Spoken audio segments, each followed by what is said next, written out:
Super star Allu Arjun నటిస్తున్న latest movie Pushpa 2 పై అంచనాలు భారీగా ఉన్నాయి. డైరెక్టర్ సుకుమార్ ఈ సినిమాని ఎంతో ప్రతిష్టాత్మకంగా తెరకెక్కిస్తున్నాడు. ప్రస్తుతం ఈ సినిమా క్లైమాక్స్ షూటింగ్ జరుపుతున్నట్టుగా తెలుస్తోంది. ఆ తర్వాత ఐటమ్ సాంగ్ షూట్ ప్లాన్ చేస్తున్నట్లుగా తెలుస్తోంది. ఈ సాంగ్ లో యానిమల్, హార్ట్ బ్యూటీ, తృప్తి డిమ్రీ, బన్నీతో చిందేయనుందని అంటున్నారు. అయితే ఇక్కడి వరకు అంతా బాగానే ఉంది, కానీ ఈ సినిమాకు రీషూట్ చేస్తున్నారనే వార్తలు మాత్రం వైరల్ అవుతూనే ఉన్నాయి. అవుట్పుట్ చూసిన తర్వాత సుకుమార్ అంత సాటిస్ఫైడ్ గా లేడని తెలుస్తుంది. అందుకే ఈ సినిమాలోని కీలక సన్నివేశాలను మరోసారి రీషూట్ చేయనున్నట్లుగా తెలుస్తోంది.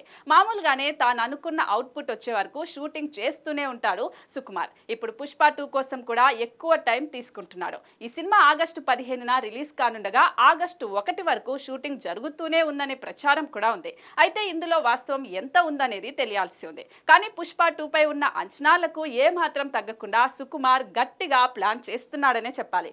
ఖచ్చితంగా ఈ సినిమా 1000 కోట్లు రాబడుతుందని ట్రేడ్ వర్గాలు అంచనా వేస్తున్నాయి. ఇప్పటికే భారీగా ప్రీ రిలీజ్ బిజినెస్ జరుగుతోంది. ఇప్పటి వరకు ఈ సినిమా నుండి వచ్చిన రిలీజ్ అయిన గ్లిమ్స్, టీజర్, సాంగ్స్ అంచనాలను అమాంతం పెంచేశాయి. మరి ఈసారి పుష్పరాజ్ ఎలాంటి వండర్స్ క్రియేట్ చేస్తాడో చూడాలి.